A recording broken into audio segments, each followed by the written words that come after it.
I just followed this trickle of information that I had at the time. And as the years have passed, it's become a river, a flood, and now it's a tidal wave.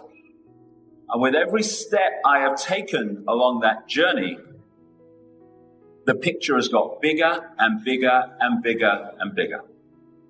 If you come into this area of research with any preconceived idea and any belief system to defend, then you might as well go and watch The Price is Right or something. Because your belief system will start to edit the information. And because of what happened to me in Britain in the early 1990s, when I was ridiculed just a little bit, I let go of the prison that most people live in. The fear of what other people think. We need, not to care what other people think about what we say. And we also need to follow information without an editing belief system. Information, if we open ourselves to it, can get us out of a lot of trouble. And if we don't have that information, it can put us in a tiny, tiny prison of reality and sense of possibility. And if you are a network of a few people who seek to manipulate and direct the lives of billions, absolutely essential to that is to suppress information that would let the people see, A, what's really going on, and B, even more important, the true magnitude of who we are. You have to persuade infinite beings, multidimensional infinity, which we call humans, to believe that they are ordinary men and women in the street with no friggin' power. And to do that, you have to spend centuries and centuries suppressing the knowledge and the information that would allow people to see the true genius that we all are. Instead of being infinite beings, the idea is to put us in these eggshells, as I call them. Eggshells overwhelmingly made up of the four-letter word that controls the world, fear. So we shut out all that infinite levels of ourselves, all that knowledge, inspiration, wisdom, understanding, instinctive knowing, and we operate in a fraction of who we are. Only then can the few control the mass. And if people think, and I understand it, that a few people couldn't control this planet because there's too many people to control,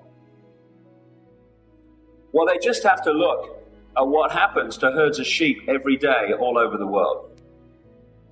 If those sheep expressed their uniqueness and didn't succumb to fear, they thought for themselves, it would be impossible to control those sheep. But how is it done then? We find that we have actually out-sheeped the sheep. We have dispensed with the sheepdog. We police each other. And what that means is that he who sets the norms in society, what is considered right and wrong, moral and immoral, possible or impossible, sane or insane, sets a mental and emotional human sheep pen, which the vast majority of people will live in because they're not thinking for themselves. And that leaves a few who look at these mental and emotional prisons, these norms in society,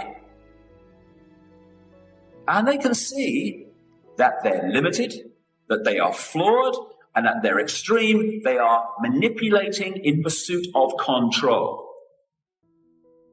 And when you get to the edge of these mental and emotional prisons, comfort zones, some people call them, and you know that if you go any further in speaking your truth and living a different lifestyle, You know, if you go any further, you're going to meet condemnation and ridicule for the crime, and that's what it's become, of being different. What is the source of that fear? Shall I, shan't I? It's not fear of what people in apparent positions of power will do. What's going through the minds of people who are saying, shall I, shan't I be me, or shall I be someone else's version of what I should be? It's, if I do, what will my mother say? Oh my God. What will the people at work say? Oh my God.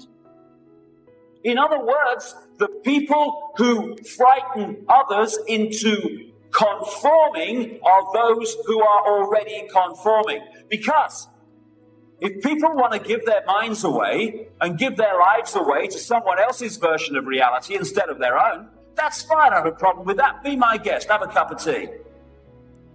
That's not the point that we pass that gives the few the ability to control the planet.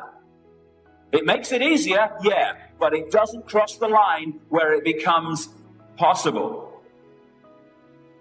That line is crossed when those who concede their mind to someone else's norms then insist that everyone else does the same. Because that's when the human race becomes not only the sheep, but the sheepdog. That's the point when we police each other. And when you've created this herd mentality, my goodness me, it's been around for a few thousand years now, and you've got people to police each other, what you do then is you break up the herd mentality into warring factions. What you do is you create organizations and belief systems that can be played off against each other, like religions, political parties, economic systems, and all this stuff. And then you get people to fight and war with each other. So now we're not only a herd mentality, the herd mentality is at war with itself. And while we're cussing each other and shouting each other and blaming each other, the few are pulling the strings of all sides. Because if you are going to hold a position of global control, you have to have conflict and chaos. You try manipulating harmony. You try manipulating people who have respect for another's right to be different. Someone with a different vision of possibility shows that the norms are not the only possible reality.